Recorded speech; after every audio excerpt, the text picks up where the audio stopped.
Hello everyone, स्वागत आप सभी का टॉपर्स प्राइम चैनल में। इस वीडियो में आज हम पढ़ेंगे हिस्ट्री का नेक्स्ट टॉपिक, जिसमें हम पढ़ने वाले हैं महाजनपद और साथ में पढ़ेंगे जैन धर्म और बौद्ध धर्म।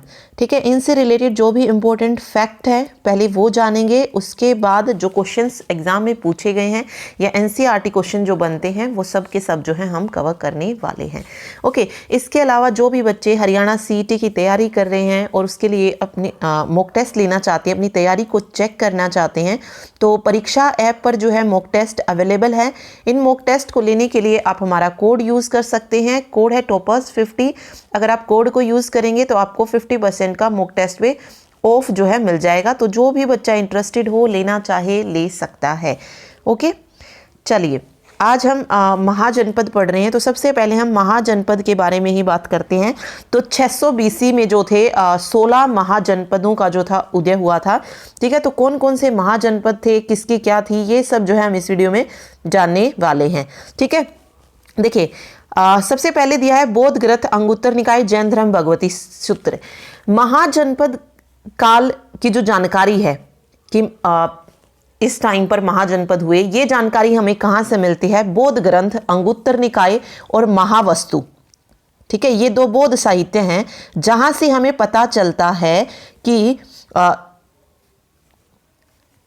जो अतीत है उसमें जो है 16 महाजनपद जो हैं हुए हैं। ठीक है, 16 महाजनपदों के विषय में जानकारी जो है ये बौद्ध ग्रंथ के अंगुत्तर निकाय और महावस्तु से मिलती है। ठीक है, इसके अलावा बौद्ध ग्रंथ ही जो सुत्त पिटक और विनय पिटक है, यहां से भी जो है हमें महाजनपद काल की जानकारी मिलती है। और जैन धर्म के भगवती सूत्र से भी जो है 16 महाजनपदों की जानकारी जो है मिलती है। तो तीनों याद रखिए, बौद्ध ग्रंथ के अंगुत्तर निकाय और महावस्तु, और जैन धर्म का भगवती सूत्र। यहां से क्वेश्चन पूछा जा सकता है कि महाजनपद की जानकारी किस जैन साहित्य से मिलती है या किस बौद्ध साहित्य से मिलती है। ठीक है, और भी विदेशी स्रोत है जहां से इनकी जानकारी मिलती है। ठीक है, उनको छोड़ते हैं, अभी सिर्फ हमारे लिए ये इंपॉर्टेंट है। चलिए देखिए, महाजनपद और उसकी राजधानी दिए गए हैं, तो 1 बाय 1 देखते हैं। देखिए सबसे पहले जो दिया गया है वो दिया गया है अंग महाजनपद। अंग महाजनपद की जो राजधानी थी वो थी चंपा, या आप बोल सकते हैं चंपा नगरी। ठीक है, क्या थी? चंपा नगरी। और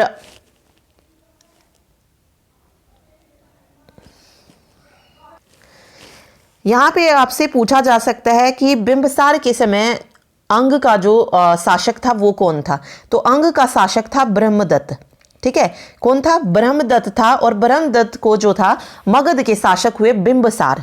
ठीक है, उन्होंने इसको पराजित करके क्या किया था? अंग जो जनपद था उसको किस में मिला लिया था? मगध में मिलाया था। ठीक है, तो ये क्वेश्चन पूछा जाता है कई बार कि अंग को जो था जो अंग महाजनपद था उसने किस उसको किसने हरा कर जो था अपने मगध में मिलाया था? तो बिंबिसार थे जिन्होंने उसे हराया था और मगध में मिलाया था। ठीक है, और उस वक्त उसके शासक थे ब्रह्मदत्त। ठीक है, फिर आता है काशी। काशी की अगर हम बात करें तो काशी की राजधानी थी वाराणसी, बनारस कह लीजिए या वाराणसी। ये जो थी काशी की राजधानी थी। स्पेशली यहां से जो क्वेश्चन आता है ना वो इसकी राजधानी से रिलेटेड ही जो है पूछा जाता है। उस वक्त जो था काशी का संस्थापक कौन था? दिब्बोदास था। ठीक है, और फिर जो था काशी किसका बन गया था हिस्सा? मगध का हिस्सा बन गया था। कब? अजात शत्रु के टाइम पे जो था काशी मगध का हिस्सा बन गया था। चलिए, उसके बाद आता है गांधार। गांधार की जो राजधानी थी वो थी तक्षशिला। ठीक है, इनकी राजधानी मोस्ट इंपोर्टेंट है, याद रखिए। गांधार की राजधानी कौन सी थी? तक्षशिला जो थी ये गांधार की राजधानी थी। ठीक है, ओके। फिर है कुरु। कुरु की अगर हम बात करें, कुरु की जो राजधानी थी वो थी इंद्रप्रस्थ, या आप कह सकते हैं हस्तिनापुर। ये जो थी कुरु की राजधानी थी। और इसका जो उल्लेख है वो कहाँ पर मिलता है? महाभारत और अष्टाध्यायी में जो है इसके बारे में जानकारी मिलती है। और कुरु जो जनपद है ना, इसी के अंतर्गत जो मेरठ, दिल्ली और थानेसर, ये सारा क्षेत्र जो है कुरु के अंतर्गत आता है। उसके बाद आता है कंबोज। कंबोज आएगा यहाँ पे। कंबोज की राजधानी थी कौन सी? हाटक। ठीक है, और वैदिक युग में इसका क्या नाम था? राजपुर। तो दोनों नाम याद रखिए, कंबोज की राजधानी हो जाएगी हाटक और राजपुर। फिर है सूर्यसेन। सूर्यसेन की अगर हम बात करें राजधानी की तो थी मथुरा। सूर्यसेन या सूरसेन कह लीजिए, इसकी राजधानी थी मथुरा। और यहाँ के शासक थे भगवान कृष्ण के जो यदुवंशी जो थे यहाँ के शासक थे। ठीक है। और जो मैग्स्थनीज की पुस्तक है इंडिका, इसमें जो है सूरसेन का उल्लेख जो है मिलता है। ठीक, तो ये भी याद रखिएगा। ठीक, अगला है कौशल। कौशल की जो राजधानी थी वो कौन सी थी? कौशल की राजधानी थी श्रावस्ती। श्रावस्ती, अयोध्या या कुशावती, ये 3 नाम याद रखिए। कोई भी नाम आपको वो एग्जाम में दे सकते हैं। श्रावस्ती की राजधानी कौशल की राजधानी श्रावस्ती, अयोध्या और कुशावती। फिर आता है मगध। मगध की अगर हम बात करें तो मगध की जो राजधानी थी वो कौन सी रही? वो रही राजगीर। ठीक है, राजगृह, राजगीर, वैशाली, पाटलिपुत्र या गिरिब्रज। गिरिब्रज, ये जो थी इसकी राजधानी थी। नेक्स्ट आता है चेदी। चेदी की जो राजधानी थी वो थी शुक्तिमती। ठीक है, क्या थी? शुक्तिमती, ये इसकी राजधानी थी। वैसे ये पूछे नहीं जाते, जो मेन इसमें से आते ना, वो जैसे अंग की राजधानी पूछ लिया आपसे, काशी की पूछ ली, गांधार पूछ लिया, कुरु की पूछ ली। ठीक है, ये मेनली पूछे जाते हैं। मगध की पूछी जाती है, बट इनको सभी को याद रखिए, एक बार पढ़ना ही है कि किसकी राजधानी कौन सी थी। ठीक, उसके बाद है पांचाल। पांचाल की जो राजधानी थी वो थी क्या? अहिछत्र। ठीक है, या एक और नाम आता है काम्पिल्य। काम्पिल्य कुछ इस तरीके से लिखा जाएगा। ठीक है, ये पांचाल की राजधानी थी। ओके, चलिए अगला है वज्जी। वज्जी की राजधानी थी मिथिला, विदेह या फिर वैशाली। मत्स्य की राजधानी थी विराटनगर। ठीक है, और यहाँ पे जो क्षेत्र आता है मत्स्य के अंदर, ये राजस्थान का जो एरिया है, अलवर हो गया, जयपुर हो गया, ये भरतपुर का क्षेत्र, ये सब इसमें आ जाता है मत्स्य में। ठीक है, उसके अलावा वत्स्य है जिसकी राजधानी है कौशंबी। वत्स्य कह लीजिए या वत्स कह लीजिए, इसकी जो राजधानी है वो कौन सी है? कौशंबी है। उसके बाद आता है अस्मक। अस्मक की राजधानी है पोटन। ठीक है, अस्मक की जो राजधानी है वो कौन सी है? वो है पोटन।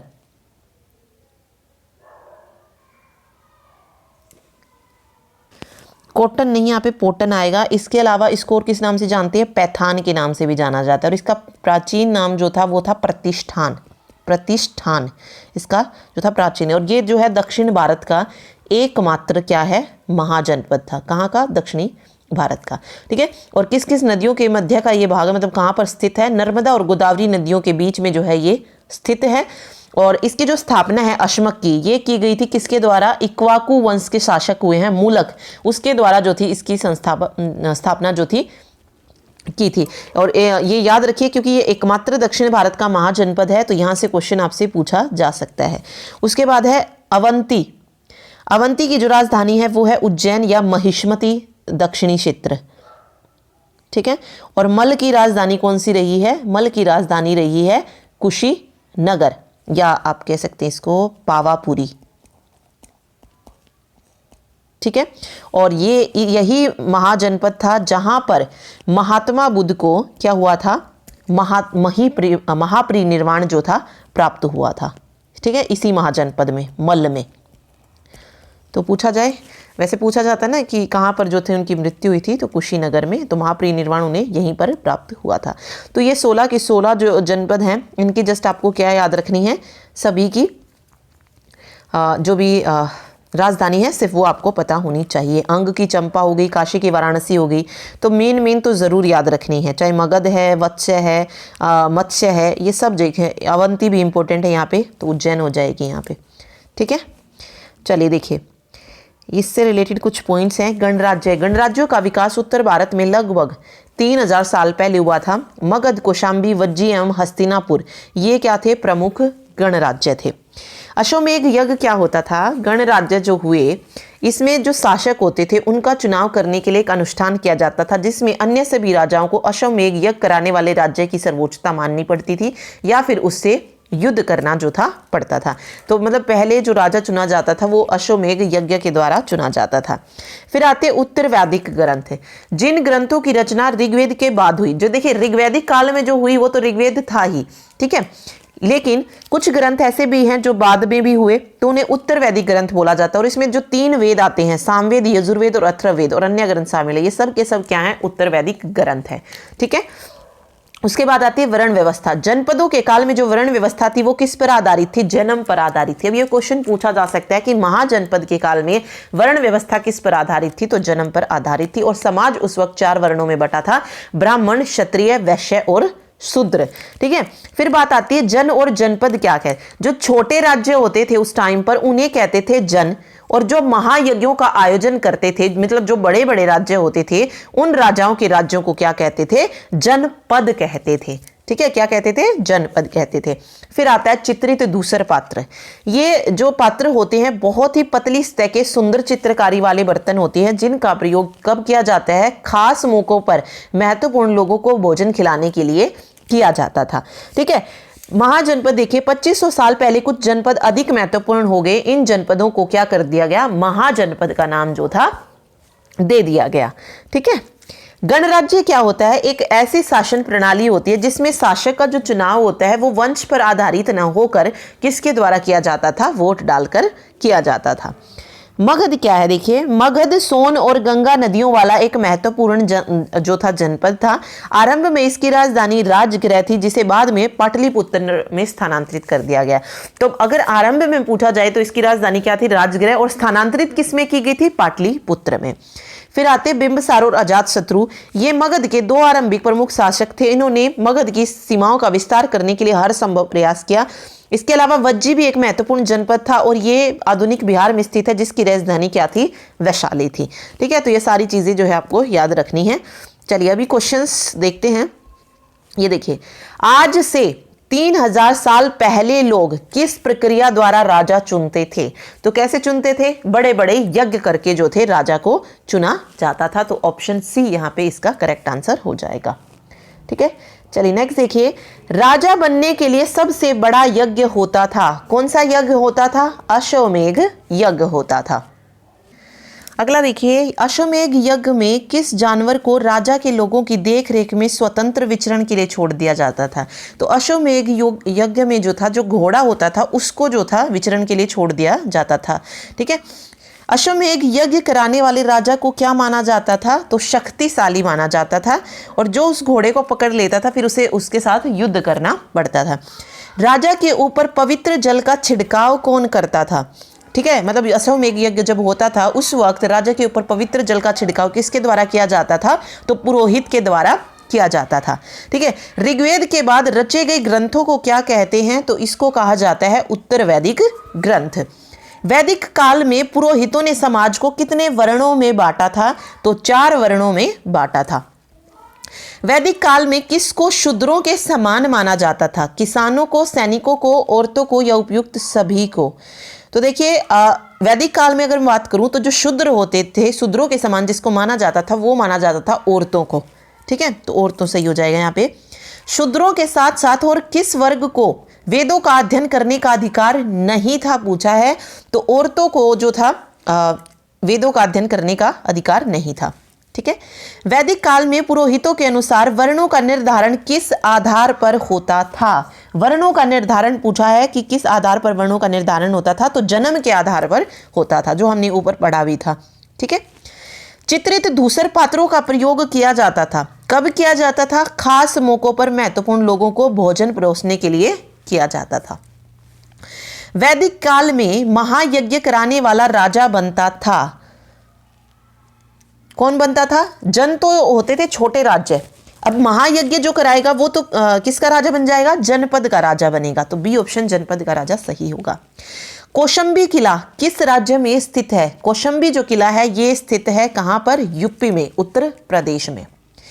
कौशाम्बी किले का निर्माण कब हुआ था? तो 2500 साल पहले जो था कौशाम्बी किले का निर्माण हुआ था। कौशाम्बी किला पूछा जा सकता है आपसे, उत्तर प्रदेश याद रखिएगा। लगभग 2500 साल पहले कुछ महत्वपूर्ण जनपदों को क्या कहते थे? जो महत्वपूर्ण जनपद थे वो क्या कहलाए? महाजनपद कहलाए। तो डी ऑप्शन महाजनपद यहाँ पे सही हो जाएगा। कौन सा महत्वपूर्ण जनपद था? मगध, कौशाम्बी, वैशाली, उपयोग। तो ये तीनों ही थे। इसके अलावा एक और कौन सा था? हस्तिनापुर। ये जो चार थे ये क्या थे? महत्वपूर्ण जनपद हुए उस काल में, मगध, वैशाली, कौशाम्बी और हस्तिनापुर। ठीक है। अगला मोस्ट इंपोर्टेंट क्वेश्चन है, महाजनपदों में उपज का कितना भाग कर के रूप में लिया जाता था? ठीक है, तो 1/6 भाग जो था ये उपज का कर के रूप में लिया जाता था। ठीक। कौन सी नदी मगध महाजनपद से होकर बहती थी? तो गंगा नदी थी जो मगध महाजनपद से होकर बहती थी। बिंबिसार और अजातशत्रु किस महाजनपद के शासक थे? तो बिंबिसार और अजातशत्रु थे मगध महाजनपद के। ठीक है, जो हम आगे पढ़ेंगे मगध जनपद के बारे में। आरंभ में मगध की राजधानी कौन सी थी? तो पहले मगध की राजधानी राजगृह थी। राजगृह के बाद किस शहर को मगध की राजधानी बनाया गया था? तो पाटलिपुत्र को बनाया गया था। ठीक है, मगध की राजधानी पाटलिपुत्र को आज किस नाम से जाना जाता है? तो आजकल पाटलिपुत्र को पटना के नाम से जानते हैं। सिकंदर कहाँ का राजा था? सिकंदर राजा था मैसिडोनिया का। ठीक है, कहाँ का राजा था? मैसिडोनिया का। सिकंदर ने भारत पर आक्रमण कब किया? तो 2300 साल पहले जो था सिकंदर ने भारत पर आक्रमण किया था। दिग निकाय किस धर्म का प्रसिद्ध ग्रंथ है? दिग निकाय पूछा है, तो ये है बौद्ध धर्म का प्रसिद्ध ग्रंथ है। वज्जी महाजनपद की राजधानी कौन सी थी? वैशाली थी। एथेंस में 2500 साल पहले किस शासन व्यवस्था की स्थापना हुई थी? तो गणतंत्र या प्रजातंत्र की स्थापना हुई थी। गण या संघ राज्यों का पतन कब हो गया था? तो 1500 साल पहले जो था गण और संघ राज्यों का क्या हो गया था? पतन हुआ था। ठीक है, चलिए आगे आता है बौद्ध धर्म। देखिए सबसे पहले है बौद्ध धर्म के फाउंडर कौन है? तो बौद्ध धर्म के जो फाउंडर हुए वो कौन हुए? गौतम बुद्ध हुए। उन्हें क्या कहा जाता है? लाइट ऑफ एशिया के नाम से भी उनको जाना जाता है। ठीक है, फिर बात आती है कि ये जो थे किस जन्म से मतलब किस कुल से जो थे संबंधित थे? तो ये थे शाक्य कुल। शाक्य आएगा यहाँ पे। जन्म से क्षत्रिय शाक्य कुल थे और बचपन का नाम इनका पूछा जाता है तो बचपन का नाम क्या था इनका? सिद्धार्थ था। जन्म कब हुआ था? तो 563 ईसा पूर्व में जो था इनका जन्म हुआ था।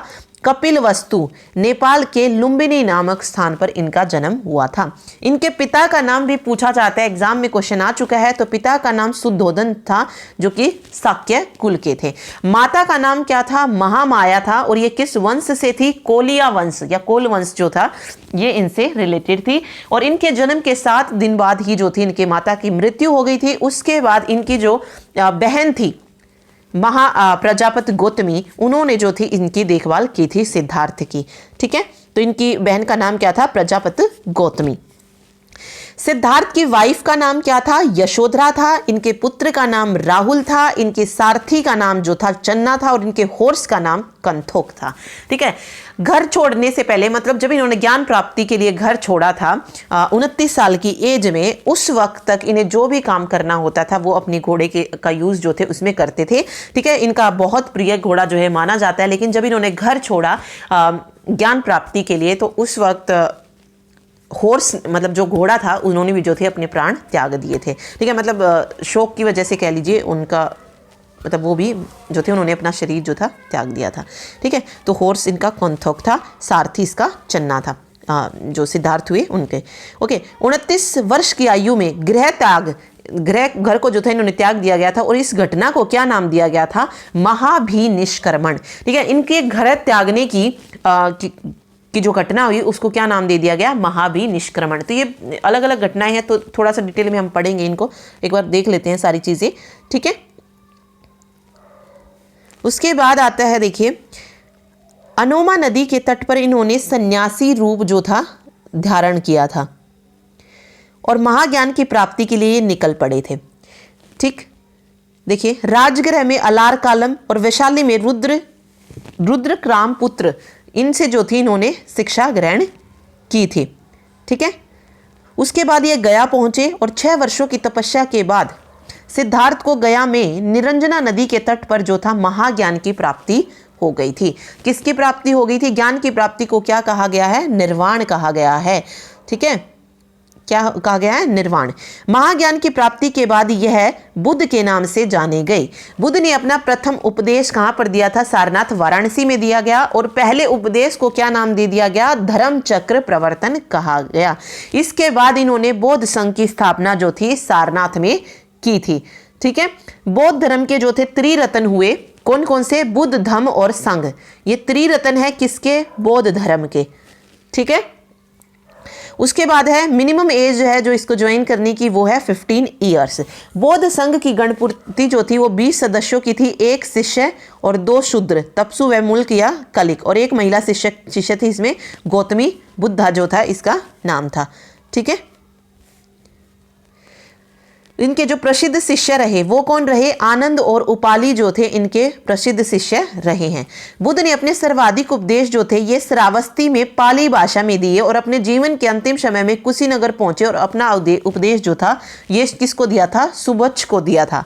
ठीक है, 483 BC कुशीनगर हिरण्यावती नदी के किनारे में अतिसार से इनकी मृत्यु होगी और मृत्यु की घटना को क्या नाम दे दिया गया? महिपरिनिर्वाण जो था दे दिया गया। ठीक है, अब अलग अलग बौद्ध संगीति हुई। तो देखिए प्रथम बौद्ध महासंगीति जो थी ये 483 में ही हुई थी। ठीक है, और कहां पर हुई थी? कहां पर हुई थी? ये राजगृह में हुई थी। ठीक है, और उस वक्त शासनकाल किसका था? किसके शासनकाल में पूछा जाता है तो अजात शत्रु के शासनकाल में जो थी पहली बौद्ध संगीति जो थी हुई थी 483 ईसा पूर्व में। ठीक है, और अध्यक्ष कौन थे पहली बौद्ध महासंगीति के? वो थे महाकश्यप। ठीक है, कौन थे? महाकश्यप थे। और उस वक्त जो थे 2 पिटक आए थे। कौन कौन से? वैसे अगर हम देखें तो बौद्ध धर्म में त्रिपिटक होते हैं, लेकिन पहले 2 आए थे। कौन कौन से थे? सुत्त पिटक और विनय पिटक। सुत्त पिटक में क्या है? बुद्ध की शिक्षाएं हैं और विनय पिटक में बौद्ध संघ के नियम दिए गए हैं। ठीक है, ये किसके द्वारा? आनंद के द्वारा और ये उपाली के द्वारा। ठीक है, और आनंद और उपाली क्या थे? इनके प्रसिद्ध शिष्य थे। ठीक, तो बुद्ध की शिक्षाएं पूछी जाए तो ये सुत्त पिटक में है और बौद्ध संघ के नियम पूछे जाएं, रूल्स पूछे जाएं तो वो विनय पिटक में है। ठीक है, उसके बाद आती है द्वितीय बौद्ध महासंगीति। ये हुई थी 383 ईसा पूर्व में। हुई कहां पर थी? वैशाली में जो थी ये द्वितीय बौद्ध संगीति सभा हुई थी और उस वक्त शासनकाल किसका था? कालाशोक का था। ठीक है, शिशुनाग वंश से ये संबंधित हैं। चेयरमैन उस वक्त कौन थे? सभाकामी जो थे, सभाकामी या सभाकामी कह लीजिए, उस वक्त वो जो थे चेयरमैन थे। चेयरमैन का क्वेश्चन कम आता है, सिर्फ शासनकाल का पूछा जाता है, लेकिन याद आपको दोनों ही रखना है। ठीक है,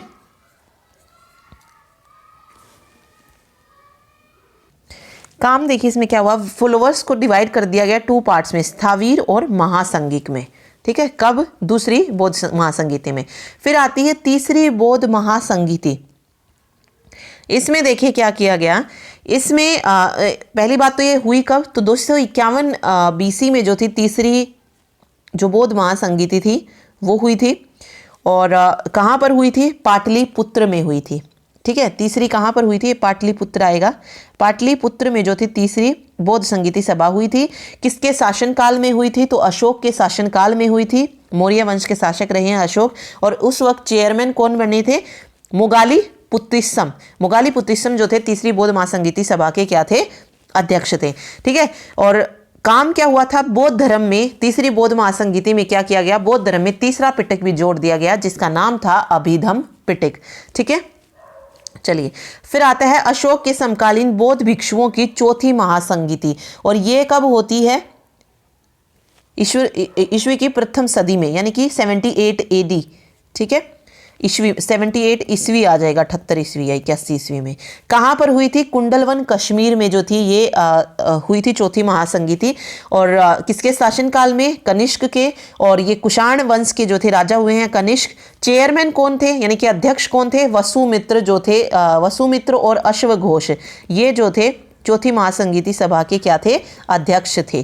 ठीक है, वाइस चेयरमैन अशोक घोष हो गया यहाँ पे। और इसमें क्या हुआ था, बौद्ध धर्म 2 समाजों में विभाजित हो गया था। तो ये क्वेश्चन कई बार देखने को मिलता है कि कौन सी महासंगीति में जो था बौद्ध धर्म 2 समाजों में बट गया था, या फिर कनिष्क के समय जो संगीति हुई थी उसमें बौद्ध धर्म कितने भागों में बट गया था। कुछ इस तरीके से क्वेश्चन पूछा जाता है। तो 2 भागों में बटा था, हीनयान और महायान। ठीक है, हीनयान और महायान क्या थे, देखिए हीनयान जो थे ये मूर्ति पूजा में विश्वास नहीं करते, लेकिन महायान जो संप्रदाय है वो क्या करता है, मूर्ति पूजा में विश्वास करते हैं। देखिए हीनयान वाले जो थे वो गौतम बुद्धा को क्या मानते थे, केवल मनुष्य मानते थे, और महायान गौतम बुद्धा को भगवान मानते थे। इनका कोई तीर्थ स्थान नहीं होता, इनके 4 तीर्थ स्थान होते हैं।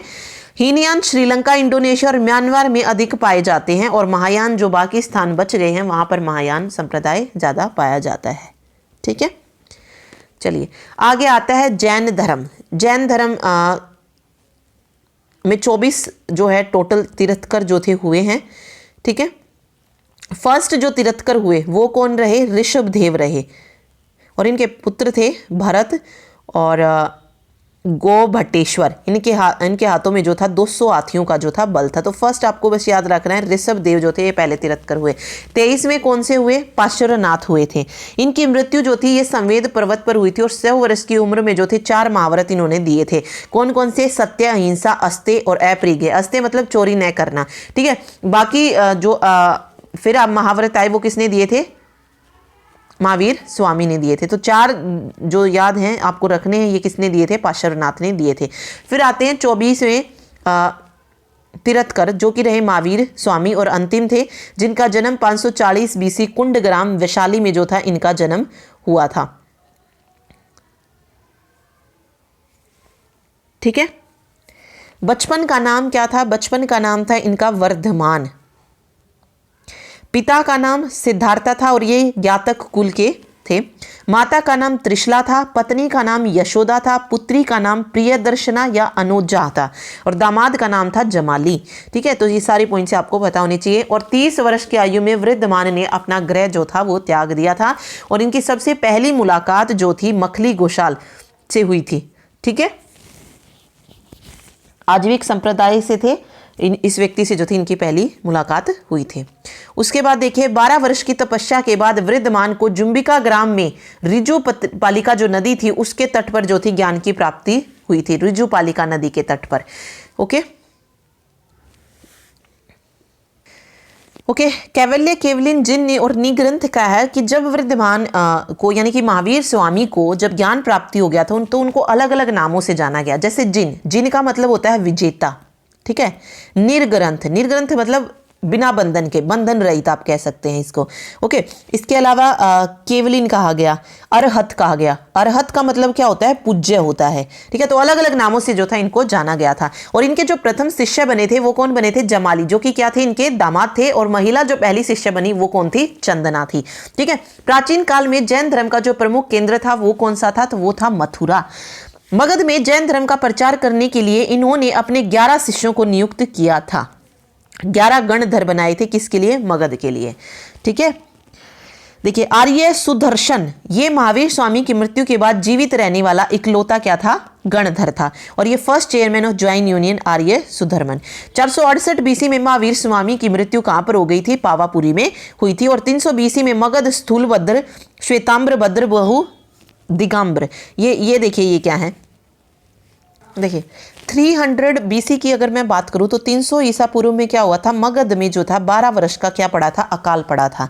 उस समय क्या हुआ, जो स्थूलभद्र थे और भद्रबाहु थे इनमें जो था मतभेद हो गया, और यहाँ से जैन मत जो था ये 2 संप्रदायों में बट गया था, एक श्वेतांबर में और दूसरा दिगंबर में। ठीक है, श्वेतांबर में कौन थे, स्थूलभद्र के शिष्य थे, और दिगंबर में कौन थे, भद्रबाहु के शिष्य थे जो नगर में रहते थे। ठीक है, तो वो आगे हम देख लेंगे। अब देखिए यहाँ पे आ रही हैं जैन संगीतियाँ। जो पहली जैन संगीति हुई थी ये हुई थी पाटलिपुत्र में, और इसके अध्यक्ष कौन थे, तो वो थे स्थूलभद्र। ठीक है, और रूलर कौन था, ये था चंद्रगुप्त मौर्य के शासनकाल में हुई थी। ठीक है, तो यहाँ से जो पूछा जाता है वो इसका अध्यक्ष पूछा जाता है, तो याद रखिएगा। उसके बाद आती है देखिए वर्क। यहाँ पर क्या हुआ था, स्थूलभद्र की हम बात करें तो यह मैंने आपको पहले ही बताया 300 BC में स्थूलभद्र और भद्रभाव के बीच मतभेद हो गया था। दो कम्युनिटीज बन गई, श्वेतांबर और दिगंबर। ठीक है, पीतांबर लिखा है यहाँ पे, श्वेतांबर और दिगंबर आएगा। ओके, श्वेतांबर जो थे ये महावीर की शिक्षाओं को मानते थे और दिगंबर जो थे ये भद्रबाहु की जो शिक्षा थी उसको मानते थे। श्वेतांबर श्वेत वस्त्र धारण करते हैं और दिगंबर जो होते थे वस्त्र धारण नहीं करते, यानी कि नग्न रहने वाले थे। ठीक है, श्वेतांबर जो थे महावीर को विवाहित मानते हैं और दिगंबर अविवाहित जो है उनको मानते हैं। श्वेतांबरों के अनुसार 19वें तीर्थंकर मल्लीनाथ एक स्त्री थे, लेकिन इनके अनुसार वो एक पुरुष थे। ठीक है, तो ये मतभेद था इनके बीच में कुछ, बट याद रखिएगा जो श्वेतांबर थे वो स्थूलभद्र के शिष्य थे और ये भद्रबाहु के थे, दिगंबर वाले। ठीक है, चलिए दूसरी जैन महासंगीति जो है ये कब होती है, देखिए वल्लभी गुजरात में जो थी ये हुई थी 512 या 513 ईस्वी में। चेयरमैन जो थे देवध्री क्षमाश्रवण। ठीक है, क्षमाश्रवण जो थे क्या थे, इसके अध्यक्ष थे। और इसी महासंगीति के दौरान जैन धर्म की शिक्षाओं को जो था लिपि भय जो था किया गया था और इनका जो ग्रंथ रहा वो कौन सा रहा, आगम रहा। ठीक है, चलिए देखिए बौद्ध धर्म के संस्थापक सिद्धार्थ थे, जिन्हें गौतम के नाम से भी जाना जाता था। गौतम बुद्ध का जन्म लगभग 2500 साल पहले साक्य नाम के एक छोटे गण में हुआ था। ठीक है, गौतम को ज्ञान प्राप्ति, गौतम ने युवावस्था में ज्ञान प्राप्ति हेतु घर के सुखों को छोड़ दिया। उन्हें गया बिहार में एक पीपल के पेड़ के नीचे जो थी कई दिनों तक तपस्या की और उसके बाद उन्हें ज्ञान की प्राप्ति हुई।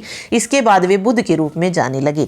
बौद्ध धर्म की शिक्षाएं क्या है कि जीवन जो है हमारा वो कष्टों और दुखों से भरा है और इन कष्टों और दुखों का कारण क्या है, हमारी इच्छाएं, हमारी लालसाएं हैं। ठीक है, और अगर मनुष्य अपनी इच्छाओं पर कंट्रोल कर लेता है तो वो क्या रह सकता है, सुखी रह सकता है। और दयालुता उन्हें अपनानी चाहिए और सभी प्रकार के जीवन का आदर करना चाहिए। तो ये बौद्ध धर्म की शिक्षाएं थी। सारनाथ वह स्थान जहां पर गौतम बुद्ध ने अपना पहला उपदेश दिया था, जिसको क्या कहा गया था, धर्म चक्र प्रवर्तन, जिसको नाम दिया गया था। उपनिषद का मतलब बताया गया है कि उपनिषद का शाब्दिक अर्थ होता है गुरु के समीप बैठना। इन ग्रंथों में गौतम बुद्ध के समकालीन चिंतकों ने मृत्यु के बाद के जीवन तथा यज्ञों की उपयोगिता के बारे में जो था चिंतन किया है। जैन धर्म की बात करें तो वर्तमान महावीर ने अपने विचारों का प्रसार जैन धर्म में किया है और इन्होंने जैन धर्म की स्थापना मानी जाती है। वास्तविक संस्थापक जो थे महावीर स्वामी माने जाते हैं। पहले संस्थापक कौन माने जाते हैं, ऋषभ देव या आदिनाथ के नाम से जिनको जाना जाता है। जैन धर्म की शिक्षाएं क्या है कि अहिंसा के नियमों का सख्ती से पालन करना चाहिए। प्रत्येक स्त्री पुरुष को अपना घर त्याग देना चाहिए। किसी भी जीव को कष्ट नहीं देना चाहिए या उसकी हत्या नहीं करनी चाहिए और ईमानदारी का जीवन जो है उन्हें जीना चाहिए। फिर बात आती है संघ की। तो महावीर तथा बुद्ध ने ज्ञान प्राप्ति हेतु घर का त्याग करने वाले लोगों के लिए एक संघ नाम का एक संगठन जो था बनाया था। विनय पिटक की अगर मैं बात करूं तो यह बौद्ध धर्म का एक प्रमुख ग्रंथ है। इस ग्रंथ में संघ में रहने वाले पुरुषों और स्त्रियों के लिए बनाए गए नियमों का जो है वर्णन मिलता है। विहार क्या होते हैं, बौद्ध धर्म के भिक्षु और भिक्षुणियों धर्म का उपदेश देने के लिए जब एक स्थान से दूसरे स्थान पर घूमते रहते हैं तो विहार जो थे उनके वहां पर रुकने के लिए एक निवास बना दिया जाता है जहां पर वे वर्षा ऋतु के दिनों में ठहरते थे। ठीक है, आश्रम व्यवस्था, जिस समय जैन और बौद्ध धर्म का विकास हुआ उसी समय आश्रम व्यवस्था का भी विकास हुआ, जिसमें 4 आश्रमों की व्यवस्था की गई है। ब्रह्मचर्य, गृहस्थ, वानप्रस्थ और संन्यास नामक 4 आश्रमों की व्यवस्था की गई है। फिर बात आती है पारसी धर्म की स्थापना। तो जैन धर्म और बौद्ध धर्म के समकालीन समय में ही ईरानी पैगंबर जरतुस्त्र ने पारसी धर्म की स्थापना की थी और जेद अवेस्ता पारसी धर्म का प्रसिद्ध ग्रंथ है। दोनों ही क्वेश्चन जो है एग्जाम में आ चुके हैं पहले। जरतुस्त्र को जो है पारसी धर्म का संस्थापक माना जाता है और पारसी धर्म का प्रसिद्ध ग्रंथ कौन सा हो जाएगा, जैद अवेस्ता हो जाएगा। ठीक है, तो ये सारे पॉइंट्स आपको इसमें याद रखने हैं। तो एक बार जो है इनका थोड़ा सा जान लेते हैं, पढ़ लेते हैं इनके बारे में। देखिए इसमें हमने पढ़ा ना कि जैन धर्म के बारे में हमने पढ़ा। तो देखिए ऋषभ देव जो थे प्रथम हुए हैं। इनकी ना चिन्ह पूछ लिए जाते हैं कई बार कि ऋषभ देव जो प्रथम तीर्थंकर हुए उनका प्रतीक चिन्ह क्या है। तो ऋषभ देव का जो प्रतीक चिन्ह है वो क्या है, सांड है। ठीक है, उसके बाद पार्श्वनाथ हुए, पार्श्वनाथ 23वें थे ये और इनका जो प्रतीक चिन्ह है वो कौन सा है, श्रिप है, श्रिप। ओके, और महावीर स्वामी 24वें हुए, इनका जो प्रतीक चिन्ह है वो कौन सा है, सिंह है। अजीतनाथ जो थे दूसरे थे, अजीतनाथ, इनका जो प्रतीक चिन्ह है वो क्या है, हाथी। अरिष्टनेमी भी हैं, अरिष्टनेमी, अरिष्टनेमी जो थे ये 22वें हुए हैं, जिसका जो प्रतीक चिन्ह है वो है शंख। ठीक है, तो ये प्रतीक चिन्ह और याद रखिएगा। चलिए अभी क्वेश्चंस पे आते हैं। फर्स्ट क्वेश्चन है बौद्ध धर्म के संस्थापक थे, कौन थे बौद्ध धर्म के संस्थापक? सिद्धार्थ, तो ऑप्शन सी सिद्धार्थ जो है यहाँ पे करेक्ट आंसर इसका हो जाएगा। ठीक है। गौतम बुद्ध का जन्म कब हुआ था, ये पूछ रहा है गौतम बुद्ध का जन्म हुआ कब था। तो 2500 वर्ष पहले जो था गौतम बुद्ध का जन्म हुआ था, लगभग 2500 वर्ष पहले। गौतम बुद्ध किस गण से संबंधित थे, तो शाक्य गण से संबंधित थे। गौतम बुद्ध ने किस वृक्ष के नीचे कई दिनों तक तपस्या की थी, तो पीपल के पेड़ के नीचे की थी। पहला उपदेश कहां पर दिया था, तो सारनाथ में पहला उपदेश दिया था। गौतम बुद्ध की मृत्यु कहां पर हुई थी, तो कुशीनगर में हुई थी, कुशीनारा में हुई थी। बुद्ध ने शिक्षा दी कि आत्म संयम अपनाकर हम ऐसी लालसा से क्या पा सकते हैं, तो क्या पा सकते हैं, मुक्ति पा सकते हैं। सामान्य लोगों को बुद्ध ने अपनी शिक्षा किस भाषा में दी है। सामान्य लोगों की बात की जा रही है, तो प्राकृत भाषा में जो थी बुद्ध ने अपनी शिक्षा दी थी। वेदों की रचना किस भाषा में हुई है, तो संस्कृत भाषा में वेदों की रचना हुई है। उपनिषद का शाब्दिक अर्थ क्या होता है, गुरु के समीप बैठना। संस्कृत भाषा की व्याकरण की रचना किसने की है, तो ये पाणिनि ने की है। ठीक है। लगभग 2500 वर्ष पहले धर्म का प्रचार प्रसार हुआ था। किस धर्म का प्रचार प्रसार हुआ था, जैन धर्म का हुआ था। जैन धर्म के संस्थापक कौन थे, तो वृद्धमान महावीर थे। किस आयु में घर छोड़ दिया था, तो 30 वर्ष की आयु में इन्होंने घर छोड़ दिया था। और कितने वर्ष की तपस्या के बाद महावीर को ज्ञान प्राप्त हुआ था, तो 12 वर्ष की तपस्या के बाद ज्ञान प्राप्त हुआ था। महावीर की शिक्षाएं थी अहिंसा का सख्ती से पालन, किसी जीव की हत्या न करना और किसी जीव को कष्ट न देना, तो उपयुक्त सभी हो जाएगा। वर्धमान महावीर ने अपनी शिक्षा किस भाषा में दी है, तो इन्होंने भी प्राकृत भाषा में दी है। जैन धर्म के अनुयायियों को नियमों का पालन करना चाहिए। कौन कौन से, ईमानदार होना चाहिए, ब्रह्मचर्य का पालन और चोरी नहीं करनी चाहिए, तो उपयुक्त सभी हो जाएगा। महावीर के लिए किस शब्द का प्रयोग हुआ है, तो विजेता का, जिन कहा गया था ना, विजेता, जिन मतलब विजेता। वर्तमान रूप में उपलब्ध जैन धर्म की शिक्षाएं गुजरात में वल्लभी नामक स्थान पर लिखी गई थी। कब, लगभग 1500 वर्ष पहले जो थी गुजरात में वल्लभी नामक स्थान पर जो थी जैन धर्म की शिक्षाएं लिखी गई थी। संघ में रहने वाले बौद्ध भिक्षुओं के लिए बनाए गए नियम किस ग्रंथ में मिलते हैं, तो विनय पिटक में मिलते हैं। ठीक है। संघ में प्रवेश लेने वालों में शामिल थे ब्राह्मण थे, व्यापारी और मजदूर थे, क्षत्रिय थे, ये सारे थे, तो उपयुक्त सभी हो जाएगा। ब्राह्मणों ने आश्रम व्यवस्था को कितने भागों में बांटा, तो 4 भागों में बांटा था। गृहस्थ आश्रम के अंतर्गत एक गृहस्थ को रहना होता था, किसके रूप में, विवाह करके गृहस्थ के रूप में रहना होता था। जरतुस्त्र एक पैगंबर थे, कैसे थे, ईरानी थे। जरतुस्त्र की शिक्षाओं का संकलन किस ग्रंथ में मिलता है, तो जेद अवेस्ता में मिलता है। जरतुस्त्र धर्म की स्थापना किस देश में हुई थी, तो ईरान देश में हुई थी। पारसी धर्म के संस्थापक ये माने जाते हैं जरतुस्त्र। ठीक है। और पारसी धर्म का जो धार्मिक ग्रंथ है वो कौन सा, जेद अवेस्ता। तो ये एनसीईआरटी के क्वेश्चन थे। अभी आते हैं हम जो हमारे एसएससी वगैरह में क्वेश्चन पूछे गए हैं उन पर। चलिए, क्वेश्चन है गौतम बुद्ध का जन्म स्थान था। गौतम बुद्ध का जन्म पूछा है कि कहाँ पर जो था गौतम बुद्ध का जन्म हुआ था, तो इजी क्वेश्चन है। कुशीनगर में जो था गौतम बुद्ध का जन्म हुआ था। देखिए थोड़ा सा जान लेते हैं फिर से। गौतम बुद्ध का जन्म कब हुआ था, 563 ईसा पूर्व, यानी कि 563 बीसी में जो था गौतम बुद्ध का जन्म होता है। कहाँ पर, लुम्बिनी नामक स्थान पर जो है इसका जन्म होता है। ओके सॉरी, कुशीनगर बोल दिया मैंने, यहाँ पे लुम्बिनी आना है। कुशीनगर में तो इनकी डेथ हुई थी, जो मतलब मृत्यु हुई थी। ठीक है। बचपन का नाम क्या था, सिद्धार्थ था। और इन्हें किस नाम से जाना जाता है, एशिया की ज्योतिपुंज, यानी कि light of Asia. Light of Asia के नाम से किसको जानते हैं, गौतम बुद्ध को जाना जाता है। ग्रह जब इन्होंने त्यागा था तो उस घटना को क्या कहते हैं, महाभिनिष्क्रमण कहा जाता है। महाभिनिष्क्रमण इसको कहा जाता है। और मृत्यु को क्या कहा जाता है, महापरिनिर्वाण कहा जाता है। और एक और पूछा जाता है कि जातक ग्रंथ क्या है, तो वो जो है बुद्ध की जो पूर्व जन्म की कहानियां हैं उनका संकलन जो है जातक ग्रंथों में किया गया है। तो लुम्बिनी इसका करेक्ट आंसर रहेगा। चलिए अगला देखिए, भगवान बुद्ध ने प्राण कहाँ त्यागे थे, तो भगवान बुद्ध ने प्राण त्यागे थे, कब त्यागे थे, 483 ईसा पूर्व बीसी में। कहाँ पर, कुशीनगर में। तो ऑप्शन डी यहाँ पर सही हो जाएगा। ठीक है। और इस घटना को क्या कहा गया था, प्राण त्यागने की जो घटना थी, महापरिनिर्वाण। महापरिनिर्वाण का नाम जो था इसको दिया गया था। ठीक है। चलिए, बुद्ध किस वंश से संबंधित थे, बुद्ध किस वंश से संबंधित थे, तो ये संबंधित थे शाक्य वंश से। ज्ञातक से कौन थे, जैन धर्म के जो संस्थापक रहे महावीर स्वामी। ठीक है। चलिए, बुद्ध ने अपना प्रथम धर्म संदेश कहाँ पर दिया था, तो ये दिया था सारनाथ में। ठीक है। और जिसे क्या नाम दिया गया था, धर्म चक्र प्रवर्तन जो था जिसको कहा गया था। और किस भाषा में जो थे बुद्ध ने अपने उपदेश दिए थे, पाली भाषा में। और कौशल की राजधानी श्रावस्ती और पूछा जाता है सर्वाधिक जो उपदेश थे वो कहाँ पर दिए थे, तो कौशल की राजधानी श्रावस्ती में जो थे इन्होंने सबसे ज्यादा अपने उपदेश दिए थे। ठीक है। प्रथम बौद्ध परिषद कहाँ आयोजित की गई थी, तो ये राजगृह में आयोजित की गई थी। किस शासनकाल के समय, अजातशत्रु के समय। ओके, और किस गुफा में, राजगृह की सप्तपर्णी गुफा में जो थे ये पहली बौद्ध परिषद जो थी हुई थी। और अध्यक्षता किसने की थी, महाकश्यप ने की थी। और कब हुई थी पहली बौद्ध परिषद, 483 BCP ईसा पूर्व में जो थी पहली बौद्ध परिषद आयोजित की गई थी। ठीक है। चलिए, पांचवी बौद्ध परिषद का आयोजन किसने किया था, पांचवी का पूछ रहा है।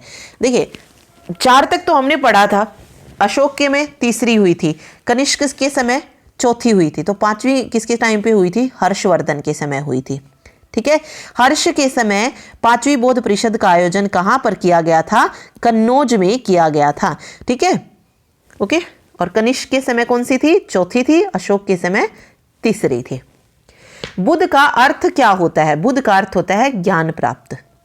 ठीक। चलिए, किस भाषा का ज्यादा प्रयोग बौद्धवाद के प्रचार के लिए किया गया, तो यह किया गया पाली भाषा का। ठीक है। निम्न में से बौद्ध साहित्य की पहचान कीजिए, तो इनमें से बौद्ध साहित्य क्या हो जाएंगे, त्रिपिटक हो जाएंगे। ठीक है। त्रिपिटक बौद्ध धर्म के साहित्य का अंग है। कौन कौन से त्रिपिटक में, सुत्त पिटक आता है, विनय पिटक और अभिधम पिटक आता है। उपनिषद और आरण्यक ये क्या है, ये ब्राह्मण ग्रंथ है या वैदिक ग्रंथ है, ये ब्राह्मण ग्रंथ। और अंग क्या है, अंग जैन धर्म से संबंधित है। ठीक है। किस धर्म से संबंधित है, जैन धर्म से। त्रिपिटक धार्मिक ग्रंथ है किसका, बौद्धों का। बौद्ध धर्म ने समाज के 2 वर्गों को अपने साथ जोड़कर एक महत्वपूर्ण प्रभाव छोड़ा। वो कौन से वर्ग थे, तो वो थी स्त्रियां और शूद्र।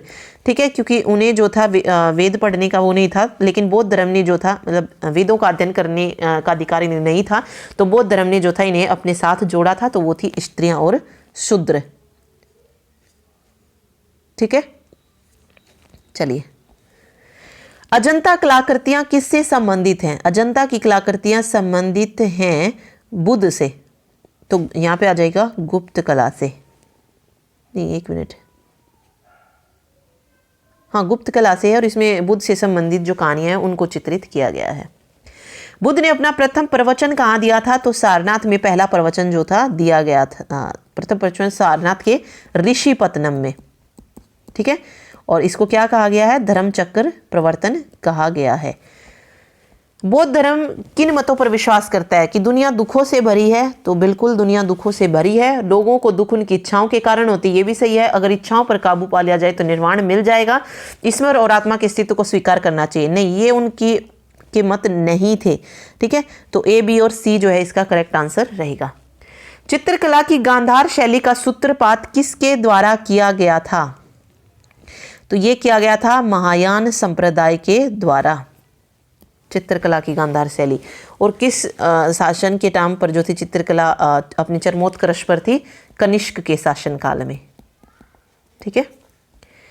बौद्धों के विश्वास अनुसार गौतम बुद्ध का अगला अवतार किसको माना जाता है, गौतम बुद्ध का अगला अवतार माना जाता है मैत्रेय को। ठीक है। किसको माना जाता है, मैत्रेय को माना जाता है। और जिनका प्रतीक चिन्ह क्या था, कलश। चलिए, धातु से बने सिक्के सबसे पहले प्रकट हुए थे, कहां पर प्रकट हुए थे, बुद्ध के काल में जो थे धातु के बने सिक्के जो थे, जिन्हें क्या कहा जाता था, पंचमारक या आहत सिक्के जो था जिनको कहा जाता था। ठीक है। बुद्ध के काल में हो जाएंगे। नेक्स्ट है, प्रारंभिक बौद्ध धर्म की रचना किसमें की गई थी, प्रारंभिक बौद्ध धर्म ग्रंथों की रचना की गई थी पाली पाठ में। ठीक है। पाली भाषा में जो थी की गई थी, क्योंकि पाली उस समय क्या थी, आम जनों की भाषा थी। और बाद में जो बौद्ध धर्म ग्रंथ थे वो किस में लिखे गए थे, संस्कृत भाषा में लिखे थे। तो आरंभिक बौद्ध साहित्य किस भाषा में रचे गए, पाली भाषा में रचे गए। बाद में अगर पूछा जाता है तो वो संस्कृत भाषा में थे। निम्नलिखित में से बौद्धों का पवित्र ग्रंथ कौन सा है, तो त्रिपिटक जो है पवित्र ग्रंथ हो जाएगा यहाँ पे।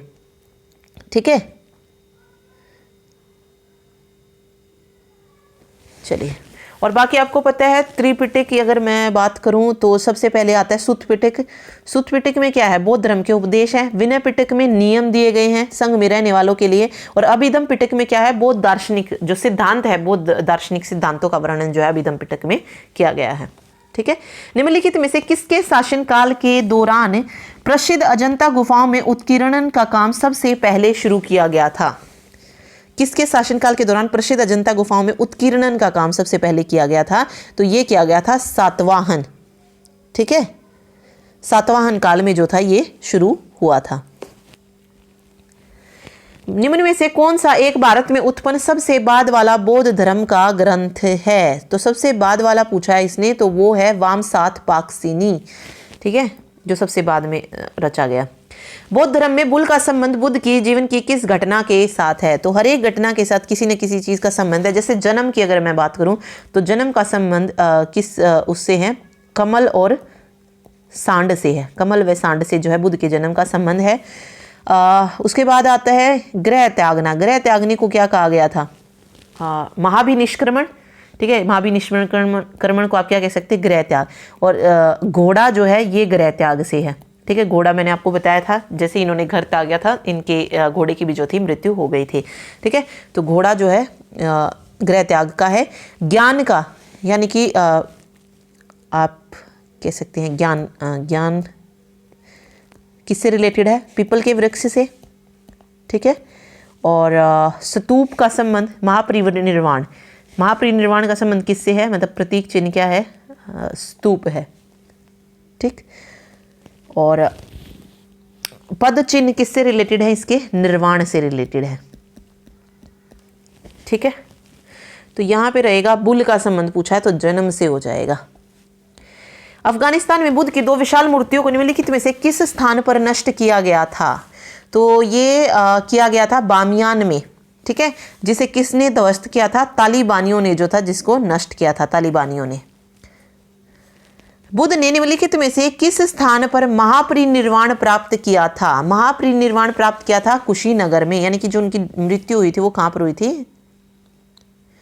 कुशीनगर में हुई थी। ठीक है,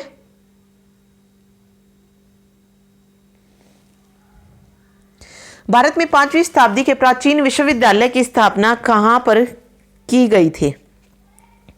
तो ये की गई थी नालंदा में। किसने की थी? नालंदा में प्राचीन विश्वविद्यालय की स्थापना कुमार गुप्त ने की थी।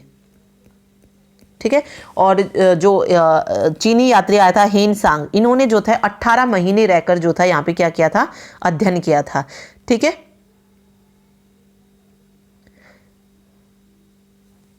बुद्ध को प्रबोध कहां पर प्राप्त हुआ था? प्रबोध मतलब ज्ञान। ज्ञान कहां पर प्राप्त हुआ था? बुद्ध गया में प्राप्त हुआ था, तो गया में हो जाएगा यहाँ पे। बुद्ध धम्म और संघ मिलकर क्या कहलाते हैं? बुद्ध धम्म संघ मिलकर कहलाते हैं क्या? त्रिरत्न।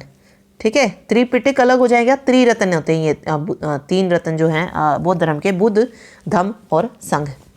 ठीक, इच्छा सब कष्टों का कारण, इसका प्रचार करने वाला धर्म कौन सा है? तो ये है बौद्ध धर्म।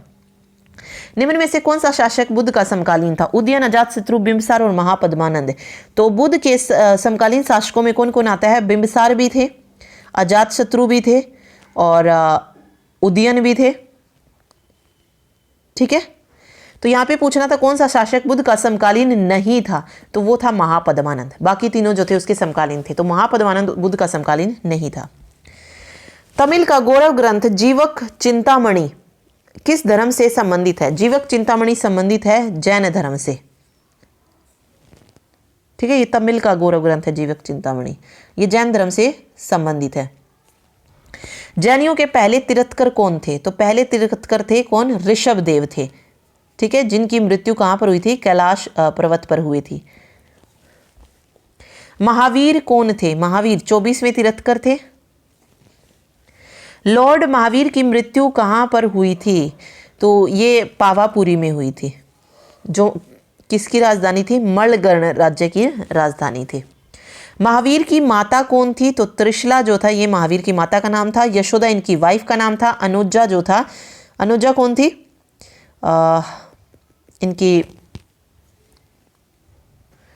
इनकी पुत्री थी। ठीक है, हाँ पुत्री थी।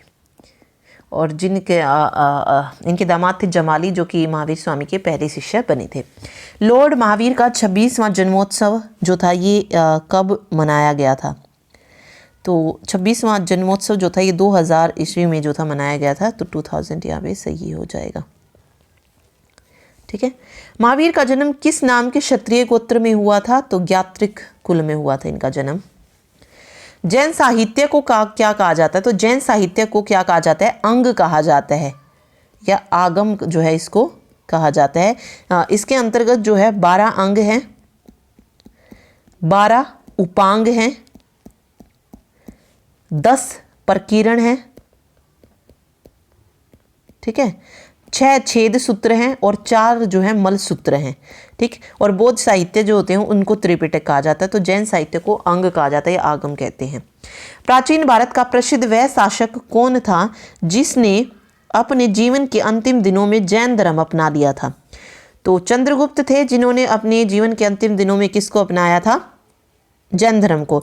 और मतलब इनके गुरु कौन माने जाते हैं जहाँ से इन्होंने दीक्षा ली थी? तो वो हैं जैन साधु भद्रबाहु से जो थी इन्होंने जैन धर्म की दीक्षा ली थी।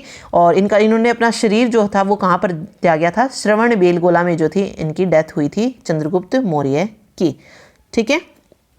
तो ये सारे पॉइंट्स याद रखिएगा। तो ओके, हाँ बस यही था। जितने इंपॉर्टेंट क्वेश्चन यहाँ से बनते थे वो सारे के सारे जो हमने इसमें कवर किए हैं। मिलते हैं नेक्स्ट वीडियो में, जहाँ से हम शुरुआत करेंगे वंश, जो अलग अलग वंश आए उनको पढ़ने की। चाहे वो हर्यक वंश आया, फिर नंद वंश आया, उसके बाद मगध आया, तो सॉरी मगध नहीं, मौर्य वंश। ठीक है। वो सारे वंश जो है 1 बाय 1 हम कवर करेंगे, वहाँ से जो जो क्वेश्चन पूछे जाते हैं वो। ठीक है। एक वीडियो में ज़्यादा से ज़्यादा जो है वंशों को रखने की कोशिश करेंगे। आई थिंक 2 से 3 वंश भी अगर हम इकट्ठे पढ़ लेते हैं तो जल्दी से जो है हमारा सारा जो भी सिलेबस है वो कवर हो जाएगा। ओके, तो मिलते हैं नेक्स्ट वीडियो में। और अगर वीडियो पसंद आई हो तो प्लीज़ वीडियो को लाइक ज़रूर कीजिएगा। Thank you so much.